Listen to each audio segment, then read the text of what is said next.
ba makakain yung asawa mo nung wala ka? Dala mo ba yung kaldero at plato? Siyempre, ganun yun eh. Oo. Putang na. Dami pala. Importante nagagalaw yung dalawang kamay, nakakapaglakad siya. Nakakapaglakad siya. Hirap po siya maglakad.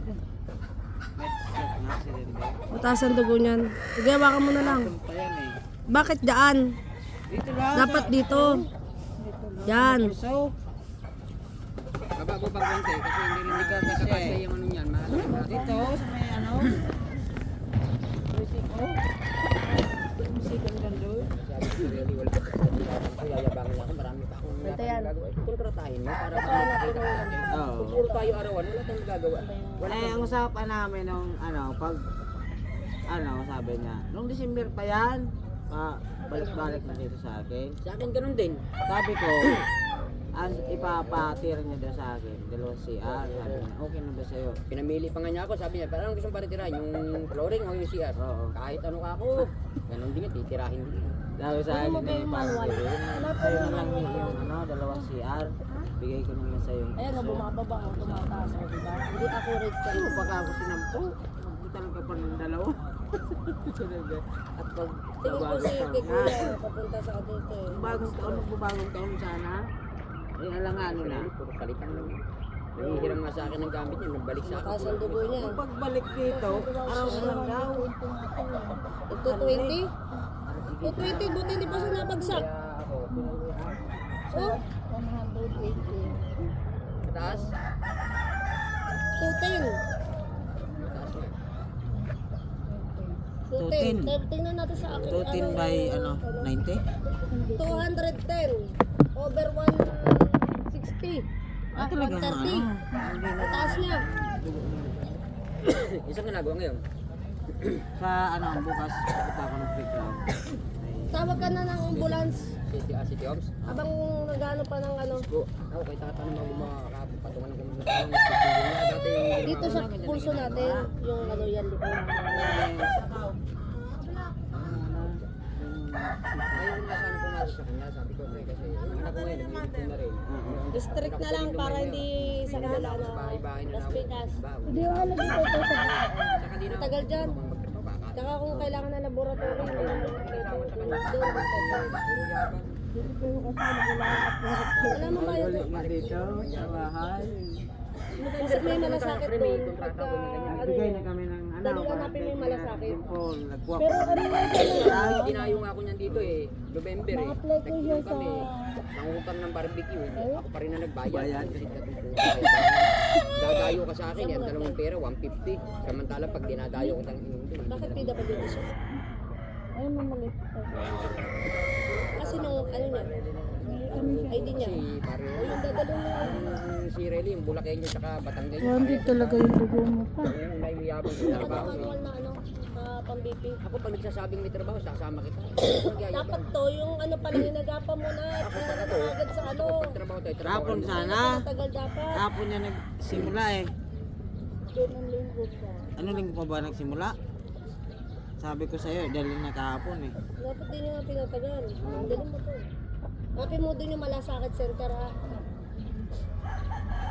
Kasi pinapanap ko sa kapon, ayaw niya. Tapos Ah, siya pinapanap nga, ko. ayaw. Yung pinapanap ko na yung BP ko kahapon, ayaw niya. Ayaw, hindi makita yung BP. Kasi ano yung mamukha niya kahapon, pulang-pula na. Yung mata niya pula. Kaya alam ko mataas talaga dugo niya kahapon pa.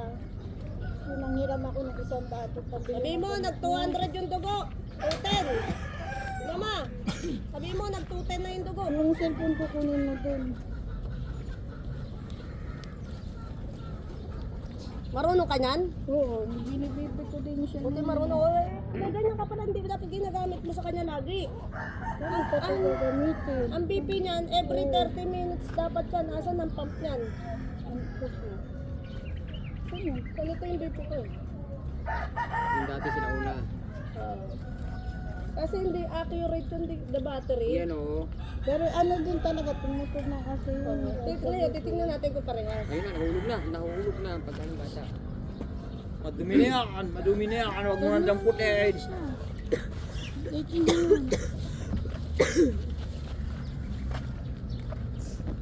Wait lang daw sabi ni Exo. Si Exo nakausap ko eh. Sabi niya, kukontakin daw niya yung isang ambulansya doon sa Camellia. Bakit yung ambulansya? Kasi yung ambulansya sa barangay tumakbo. Sige, sige. Bukaw paabangan na lang ako dito mamaya sa PTP. Dapat sinabi mo din dito sa may ano. Sa inyo. Wala. Sabi sa inyo. Hindi. Try mo matasin yung dugo to. Mataas talaga yung dugo ko talaga ngayon.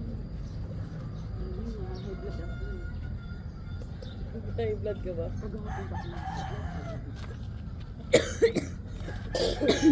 Kayo bilang mga kapitbahay, baka naman makakapag-donate kayo kahit magkano lang sa kanya. Kahit takbo lang natin si kuya sa ospital. Huwag Kahit ka pang ano pakialaman. lang. Ako kahit pa paano mag-aabot din. Kasi mahirap pumunta ng ospital na talagang walang-wala. Tulad ng emergency, pag emergency kasi, ano yan eh, lahat bibili mo sa labas, hindi tulad ng confine, sa ospital yon. Ito kasi ano to eh, emergency pa to eh. Mga kapitbahay, baka kahit pa paano makapag-abot tayo. Ano to? Bakit? Di man yun.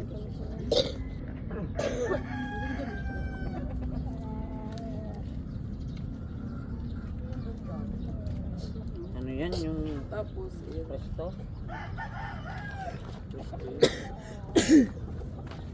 Ito ka ba? Ay, nauubo ako, hindi ako nakakatulog sa ubo. Sino nagturo sa inyo? Nag-aral po kami niyan ng 200 high school. Buti marunong ka. Ako hindi marunong eh.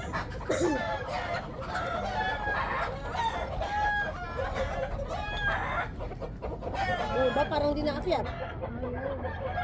Bakit mo? Bitin mo pa. Alisin mo yung hangin kasi may hangin pa yata. Bigay mo.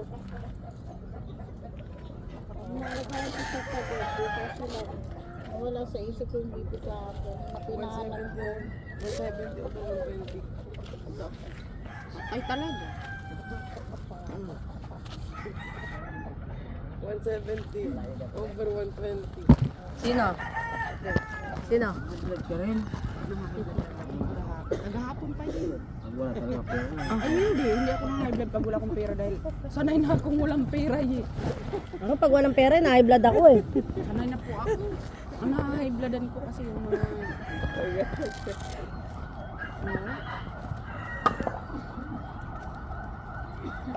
Baka yan na yun. Ay, hindi. Ang lakas eh.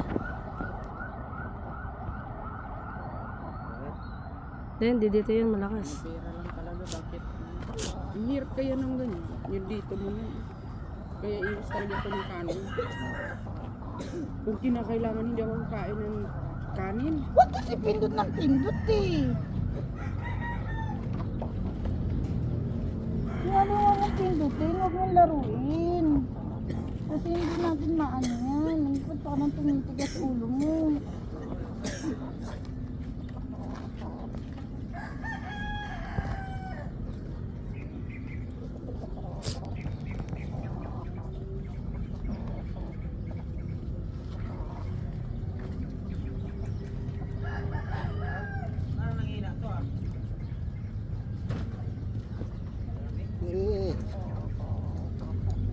Yan. Kasi gusto nga ulo mo sinabi. Sakot kaya niya sa ano.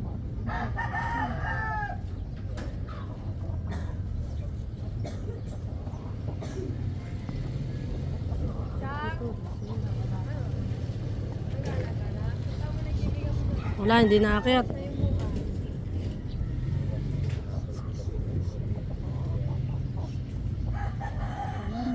Itlog doon. Paano ko? Ayun na, okay na. Yung itlog na puti. Yung puti lang siya. Remites. Wala yung pula. Kung parang anong binigay mo. Kunyari, dyan. Sira yung ano mo, BP mo. 200 ka talaga. Taas? 200 talaga siya. 100 talaga. Inorder ko po. Nung nakaradi ko mga sundo. Ready na kayo ha?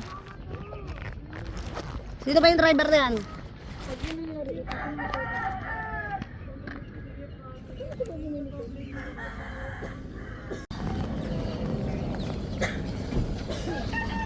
Tubig, tubig. District na lang dalhin, kuya. Sa blinker, one. Yung sa akin, Kaya sumampa. Gamit kayo, gamit. Ano yan, nagdadrive yan ng jeep, eh biglang naggadyan. nandyan.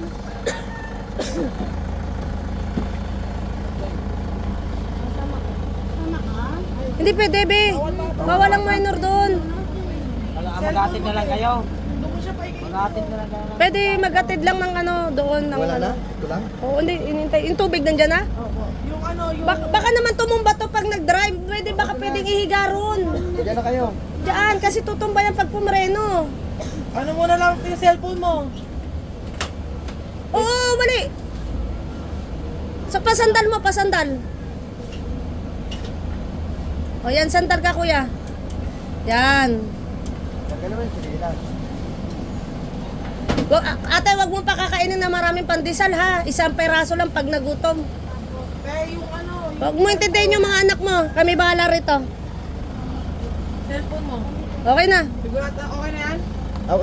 Kayo lang? Oo, sila lang. Tatakbo. Eh, tumaas ang dugo. Nagtutip.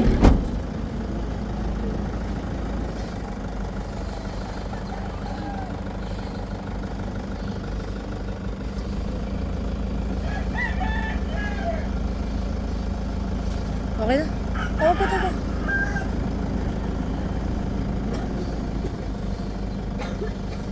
Ikaw, tawag ka. Tawag ka raw. Ayun, babae daw. Babae, asan Daily, babae? tawag ka. Aileen, babangan mo si Bukaw din kay Ninong niya Victor. Sabi mo, hindi na makakataya sa camera sa hospital. Kasi na-answer niya. Sabi mo na sa hospital sa hospital. Pakapangin ngayon kasi parating ngayon. Ah, sige na, sige na.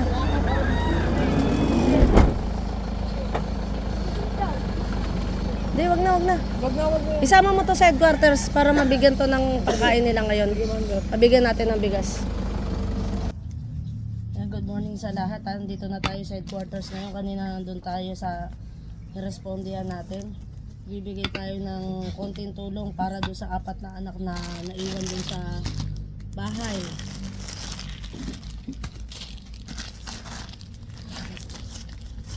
Kaya mo muna yung magkita.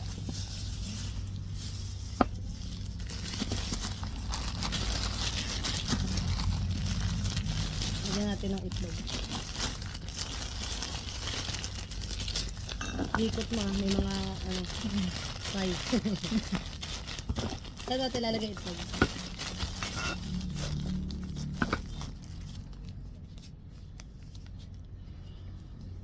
Sa bigas na lang, hindi kaya sa bigas na lang.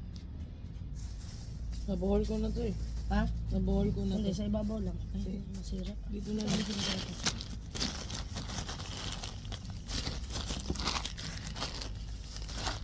Ito po.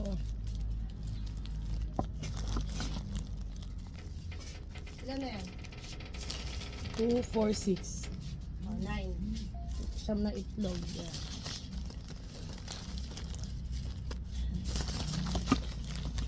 Tublin natin. O, di siya ikubag na lang. Kasi ito ayusin ko na rin naman ito sa ano. Sa bilao. Ibilao natin mamaya na yan. Preparation na tayo ng team building. Ito. Ito lagi ang katuwang ko si Big Mama. Yan, kapag meron tayong emergency, ginugulo ko sila. Dito tayo sa ano muna nila, food pack na binalot namin kahit papano. Para sa mga anak na 4 na iniwan dun sa bahay dahil lumapit dito sa akin kaninang umaga. Humihingi ng tulong at talagang, ay, bigas mo na. Walang wala talaga sila. Kaya hindi maitakbo si kuya sa ospital. Kahit pa paano makatulong tayo, yung biyaya, may biyaya sa atin, i-share natin sa ibang tao. Yan. Ayan. Mabigay natin doon sa bata. Hatid mo siya sa bahay nila, ha? Yung mga kapatid mo, wag mo paalisin sa bahay ha. Hawakan mo to, be. Baka ano. Oo. Dapat nilagay mo na dyan sa baba. Wait lang, be. Start ko lang. Huwag mo paalis yung mga kapatid mo ha. Ikaw panganay ha. Ikaw papalit mo ng gabay sa mga kapatid mo ha. Sige, sige. Sige. Pinahatid na natin. Angkas ka na sa kanya para may hatid ka na sa bahay. Doon mo na ikot oh.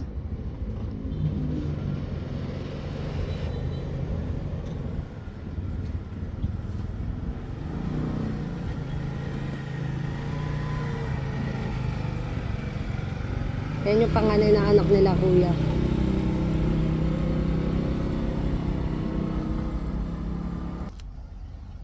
Ayan, natulungan na natin yung pamilya. Kasi bagong bukas ako dito kanina, may lumapit na isang residente na umiiyak yung babae na humihingi siya ng tulong dahil ilang araw nang hindi nakakatayo ang asawa niya. Ngayon, yung asawa niya is driver siya ng jeep. Driver ng jeep na mag-iisang linggo na raw hindi nakakabiyahe. Humihingi siya ng tulong, financial assistance sa akin para madala niya sa ospital. Kasi wala siyang kahit pamasahe man lang daw, maidala sa ospital yung asawa niya dahil isang linggo na raw na ganon. Ngayon, ang sabi ko, inalok ko sa kanya ang tulong ng Barangay Molino 3 sa ambulance. Lubos na kapasalamat pala kami kay Cap John Advincula sa Barangay Molino 3 na natugunan ka agad yung tawag namin na makapag-assist ng ambulance para kay tatay. Then kanina, ayun nga, galing na nga rito na humingi ng tulong kahit pamasahe lang daw. Agad naman kung sinarado kagad yung tindahan ko, ang sabi ko, pupuntahan ko kayo doon ngayon. Pinatawag ko rin yung isang tao ko para meron akong kasama. Nang maabutan ko si tatay, nakaupo na ron. Naitataas pa yung kamay niya, nagagalaw naman yung dalawang paa. Kaso nga lang, ang ano niya, pag nagsasalita siya, bulol na, hindi mo na siya maintindihan. So, habang tumatawag kami ng ambulance, sinabi ko dun sa asawa na kung po pwede i-BP muna para malaman namin. Yung unang BP niya, nag 210. Pangalawa, yung pangalawang BP na nagpakuha pa ako ng ibang BP na gagamitin sa kanya pang BP. 200 din. Kaya napagdesisyonan talaga na kailangan na itakbo sa ospital. So nag-aalala yung nanay, nag-aalala yung tatay sa maiwanan ng 4 na anak ng mga minor de edad dahil walang-wala daw sila talaga kahit 100 lang daw ang pera nila pang-iwan niya sana sa sa mga anak niya pangkain ay kung ilang araw makukumpain si tatay, paano na yung 4 na bata? So naisip ko natin na matulungan kahit papano, meron tayong mga binigay sa atin na blessing din na kahit papano na gagamitin sana natin sa gaganapin namin na team building at binawasan muna natin dahil ibigay natin sa mas nangangailangan na pamilya. Okay, nakatulong na tayo, nakadala na natin ng ambulance, so padalang ko na ng kahit papanong mga bigas, grocery o ano man pwedeng kainin ng mga bata ron habang wala yung pagulang nila na nasa ospital. Okay, hanggang dito na lang. Good morning sa lahat.